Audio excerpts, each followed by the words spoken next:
দেবুর মেয়েকে গুন্ডাদের হাত থেকে বাঁচিয়ে কাকলি দেবী আর দিব্যাকে শায়েস্তা করলো যশ। হ্যাঁ বন্ধুরা, এমনটাই দেখা যাবে। তাই সম্পূর্ণ জানতে ভিডিওটিতে লাইক দিয়ে চ্যানেলটি সাবস্ক্রাইব করে দেখতে থাকুন। গল্পের শুরুতে দেখা যাবে জগদ্ধাত্রী যখন দেবুর কাছ থেকে দেবুর মেয়ের কথা জানে, তখনই সবকিছু বুঝতে পেরে যায়। তারপরে ও বাহিরে এসেই সাথে সাথে প্রীতিকে ফোন করার চেষ্টা করে, কিন্তু প্রীতির ফোনে না পেয়ে তখন কৌশিকীর মাকে ফোন করে জগদ্ধাত্রী। তখন বলতে থাকে, কাকিমণি, প্রীতিদি কোথায় গো? তখনই কৌশিকের মা বলতে থাকে, প্রীতি তো ওর মেয়েকে ভ্যাকসিন দিতে গেছে। যে ডক্টরকে দেখায় সেই ডক্টরের চেম্বারে গেছে। তখন সেই ডক্টরের সমস্ত ডিটেলস নিয়ে নেন জগদ্ধাত্রী। তারপরে ফোনটা রেখেই সাথে সাথে সাধু ঘটকপালকে ডাকে জগদ্ধাত্রী আর বলতে থাকে, সাধুদা, আমি 10 মিনিটের মধ্যে যাব। তারপরেই 10 থেকে 15 মিনিট লাগবে, যাবো আর আসবো। তখন সাধু ঘটকপাল বলতে থাকে, কোথায় যাবে তুমি? তখন জগদ্ধাত্রী বলে, আমার একটু দরকার আছে, ইজ ভেরি আর্জেন্ট, আমাকে যেতে হবে। আপনি না এদিকটা শুধু দেখবেন, যাতে কোনো রকম গন্ডগোল না হয়। তারপরেই জগদ্ধাত্রীকে বারবার সাধু ঘটকপাল জিজ্ঞাসা করলেও জগদ্ধাত্রী কিছু বলে না, বলতে থাকে, আমাকে এখন যেতে হবে, পরে জানাচ্ছি। এই বলে কোর্টের ভিতরে আসে জগদ্ধাত্রী। এসে দেবুকে ইশারায় কিছু একটা বোঝানোর চেষ্টা করে। তখন দেবু বুঝলেই জগদ্ধাত্রী জিজ্ঞাসা করে ইশারায় যে, কে এখানে, কে? তখনই সেই কাকলি দেবীর সেই লোকটাকে দেখিয়ে দেয় দেবু ইশারাতে। তখন জগদ্ধাত্রী দেখেই সাধু ঘটকপালকে পিছনে গিয়ে বলতে থাকে, সাধুদা, এই লোকটার পিছনে আমাদের দুজন অফিসারকে থাকতে বলবেন, আর আমি এখনই আসছি। তখন সাধু ঘটকপাল বলতে থাকে, কেন? তখন জগদ্ধাত্রী বলে, আমি এসে সবটা বুঝিয়ে বলবো। এই বলে জগদ্ধাত্রী ওখান থেকে বেরিয়ে চলে যায়। তারপরে দেখা যাবে বৈদেহীকে কাঠগড়ায় তোলে, আর সেই বিরোধী পক্ষের উকিল বৈদেহীকে এক এক কিছু জিজ্ঞাসা করতে থাকে। তখন বৈদেহী কাঁদতে কাঁদতে কাঁদতে বলতে থাকে, দেখুন, আমি একটা সম্ভ্রান্ত পরিবারের বউ।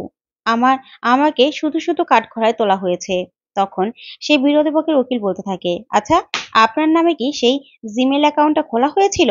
তখন বৈদেহী বলে, দেখুন, আমি এত কিছু বুঝি না। আমি এত বড় একটা পরিবার থেকে বিলং করলেও আমি এসব মেল আইডি টাইডি কিছুই বুঝি না।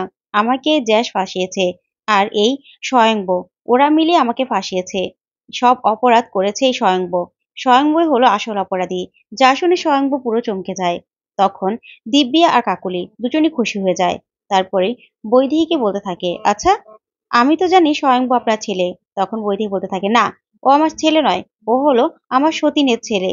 ওই যে উর্মিলা মুখার্জি, ওই উর্মিলা মুখার্জির সন্তান ও। তখন উর্মিলা মুখার্জিকে বাজে ভাষায় কথা বললে সেই জ্যাসের পক্ষের উকিল উঠে দাঁড়ায় আর বলতে থাকে, আপনি এরকম ভাবে অভদ্র ভাষায় একজনের সাথে কথা বলতে পারেন না। তার নাম আপনি ভদ্রভাবে নিতে হবে। তখনই জজ সাহেব বৈদেহীকে বলতে থাকে, দেখুন, আপনি সম্মানের সাথে কারো নাম নেবেন।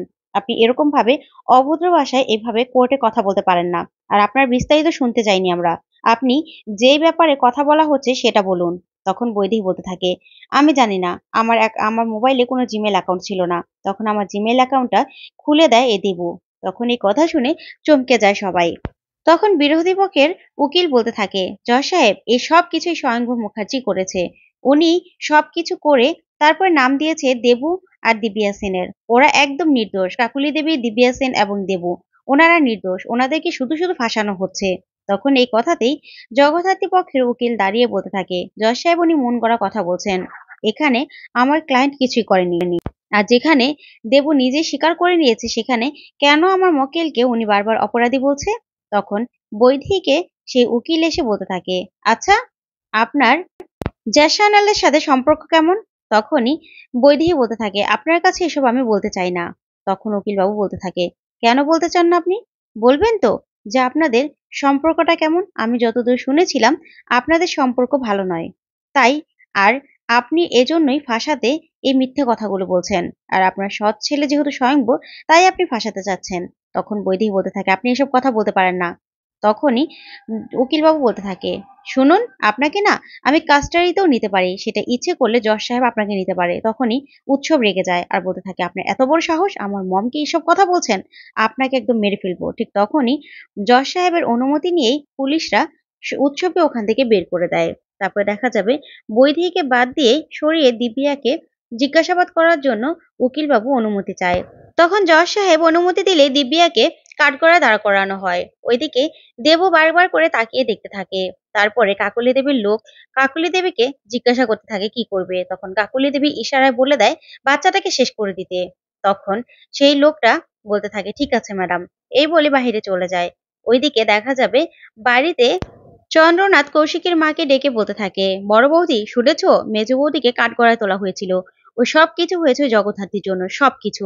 তখনই কৌশিকের মা বলতে থাকে, যা হয়েছে বেশ হয়েছে, দরকার হলে আরো কাউকেও কাঠগড়ায় তুলতে হবে, কারণ সবাই মিলে স্বয়ংবরকে ফাঁসানো হয়েছে। তখনই সেখানে সানভি আসে আর এসে বলতে থাকে, কি বলছো তুমি? তুমি জানো আমার মমকে কাঠগড়ায় তোলা হয়েছিল? আমার মমকে? তখনই কৌশিকের মা বলতে থাকে, কেন কাঠগড়ায় তুলবে না? স্বয়ংবর মতো একটা নিরপরাধ মানুষকে শুধু শুধু এতগুলো হেনস্থা করেছে, জেল খাটিয়েছে, এই সব কিছু করেছে এই বাড়ির মানুষ মিলে, তাহলে এত সহজে ছেড়ে দিবে? তখন সানভি বলতে থাকে, তুমি এভাবে কথা বলতে পারো না। আমার মমকে কাঠগড়ায় তোলার ওই কে জ্যাসান্নাল, এই জ্যাসান্নাল সবকিছু করেছে, ওকে আমি ছেড়ে দেব না। আমি ভাইয়ার সাথে এখনই কথা বলবো। তখন উৎসবকে ফোন করলে উৎসব বলতে থাকে যে মমকে বলেছে কাস্টাডিতেও নেওয়া হবে, যা শুনে সানভি রেগে যায় আর বলতে থাকে, না, আমার মমকে এত বড় সাহস, ওই জগদ্ধাত্রী কাস্টাডিতে নেবে, ওকে আমি কিছুতেই বাড়িতে টিকতে দেবো না। তখন কৌশিকীর মা বলে, না, আমি জানি জগদ্ধাত্রীকে আমি চিনি, ও কোনোদিনও ওর শাশুড়ির অসম্মান হতে দেবে না। তখন সানভি বলে, সেটা যদি না হয়, আমার মমের যদি কোনো রকম কোনো অসম্মান হয়, তাহলে ওদেরকে আমি কোনোদিনও এখানে টিকতে দেবো না। এই বলে সানভি ওখান থেকে চলে যায়। তারপরে ওইদিকে দেখা যাবে জগদ্ধাত্রী কোর্ট চত্বরে যে নেই, সেটা শুনে অবাক হয়ে যায় সবাই। ওইদিকে দেখা যাবে দেবু খুব চিন্তায় থাকে। তারপরে দেখা যাবে দিব্যা সেন কাঠগড়ায় দাঁড়ালেই জগদ্ধাত্রী পক্ষের উকিল এসে দিব্যা সেনকে নানান প্রশ্ন করতে থাকে আর বলতে থাকে, আচ্ছা, এই যে উনি দাঁড়িয়ে আছে, ওনাকে আপনি চিনেন? তখন দিব্যা বলে, হ্যাঁ আমি চিনি, ও স্বয়ংভর মুখার্জি। তখন উকিলবাবু বলতে থাকে, আপনি কি করে চিনেন? তখন দিব্যা বলতে থাকে, কে ওদেরকে না চেনে? ওরা একটা মুখার্জি পরিবারের সন্তান, ওদেরকে চিনবে না কেউ? তখন উকিলবাবু বলতে থাকে, আপনি কি করে চেনেন? তখন দিব্যা বলতে থাকে, ও রাজনাথ মুখার্জির সন্তান, মুখার্জি বাড়ির ছেলে, তাই চিনি। তখন উকিলবাবু বলে, নাকি আপনি এই জন্য চেনেন যে ও আপনাকে অ্যারেস্ট করেছিল, জেল খাটিয়েছিল, তার জন্য? তখন দিব্যা বলে, আপনি এভাবে আমার সাথে কথা বলতে পারেন না, আপনি আমাকে ফাঁসাচ্ছেন। তখন উকিলবাবু বলে, না, আমি ফাঁসাচ্ছি না, আপনি সেই রাগের থেকেই ওনাকে আপনি ফাঁসাচ্ছেন। উনি একজন সৎ অফিসার, উনি অনেক বছর ধরে চাকরি করছে, আর আপনি ওনার এই সততা শেষ করে দিতে চাইছেন, ওনাকে ফাঁসাতে চাইছেন। তখনই দিব্যা রেগে যায়। ওইদিকে দেখা যাবে প্রীতিকে বাঁচাতে যায় জগদ্ধাত্রী।